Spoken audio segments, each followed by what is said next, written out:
آپ کے نزدیک جو پاکستان میں اقلیت کے حقوق ہے اور ختم نبوت کے قوانین کے درمیان جو توازن ہے وہ کیسا ہونا چاہیے؟ توازن قائم ہے اور اقلیت کے بالکل حقوق ہیں، ہم ان کی قدر کرتے ہیں، اقلیت ہمارے ساتھ ہیں۔ جو احمدی ہے وہ اقلیت میں نہیں آئے گا؟ اگر آئین نے اس کو اقلیت مانا ہوا ہے تو پھر تو وہ اقلیت میں آئے گا، اور اگر آئین نے اقلیت نہیں مانا تو آپ کون ہوتے ہیں اس کو اقلیت قرار دینے والے؟ پچھلے دنوں کافی اس میں ہنگامہ آرائی بھی ہوئی تھی کہ ہنگامہ چھوٹ، اس کے اوپر ڈرامے بنا لیں، اس کے اوپر ناچنا شروع کر دیں، فیصلہ تو وہ ہوگا جو پارلیمنٹ نے کرنا ہے۔ نے کرنا ہے۔ تو پارلیمنٹ نے اس کے لیے 260 سب سیکشن 3 آرٹیکل جو ہے اس میں ایکسپلین کیا ہوا ہے۔ یہ گروپ آف پیپل ہے، لوگوں کے ہجوم کا ایک گروپ ہے، ان کی ایک رائے ہے، ایسا کوئی مذہب نہیں ہے۔ اس کے لیے تو اقلیت کا لفظ ہی نان مسلم کا لفظ نہیں اس کے لیے لکھا ہو، یہ غیر مسلم ہے، اس کے لیے کسی مذہب کا، اس کا کوئی مذہب نہیں ہے۔ یہ اس کو مذہب جب تسلیم ہی نہیں کیا تو مجھ سے یہ مذہب تسلیم کروایا کیسے جا سکتا ہے؟ میں آئین کا پروٹیکٹڈ ہوں نا، جتنا ان کو پروٹیکٹ کر رہا ہے اتنا مجھے بھی تو کر رہا ہے۔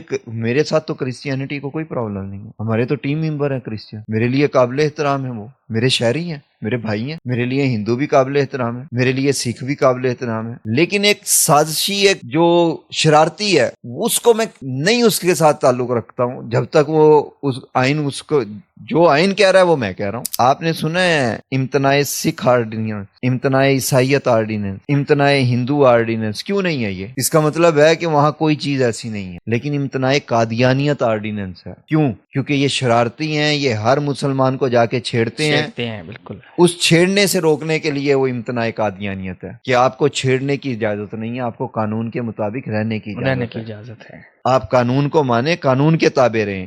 مجھے بھی یہی حکم ہے کہ قانون کے تابع رہوں میں، مجھے یہ آرڈر نہیں ہے آئین کا کہ میں قانون سے ابو ہو جاؤں، ان کو بھی نہیں ہے۔ تو یہاں کوئی اقلیت اکثریت کہیں پہ نہیں لکھی ہوئی آئین کے اندر۔ آئین کے اندر عیسائی بھی پاکستان کا شہری ہے، مسلمان بھی پاکستان کا شہری ہے، کہیں پہ کوئی تفریق نہیں ہے، کسی ایشو پہ کوئی تفریق نہیں ہے۔ ہاں، آئین میں ایک آرٹیکل مذہب کی شناخت کا لکھا گیا، اس کے اندر مسلم اور نان مسلم کی ڈیفینیشن ہے، تو یہ نان مسلم ہے۔ ٹھیک ہے، باقی جتنے مذاہب ہوں گے نان مسلم میں آ جائیں گے۔ وہاں مذہب کا بھی بتایا گیا اسی کے اندر، ٹھیک ہے، ان کے لیے کوئی مذہب نہیں لکھا گیا، صحیح ہے۔ ان کے لیے گروپ آف پیپل لکھ دیا گیا جن کے عقائد فلاں ہیں، یہ لکھ کر ان کو ایکسپلین کیا گیا۔ اگر ان کا کوئی مذہب ہوتا تو اس مذہب کا نام دے دیا جاتا۔ اور یہ آج کا نہیں، یہ 1973 میں جو بزرگ ہمارے موجود تھے پارلیمنٹ میں اس وقت، ان سب کا متفقہ فیصلہ ہے۔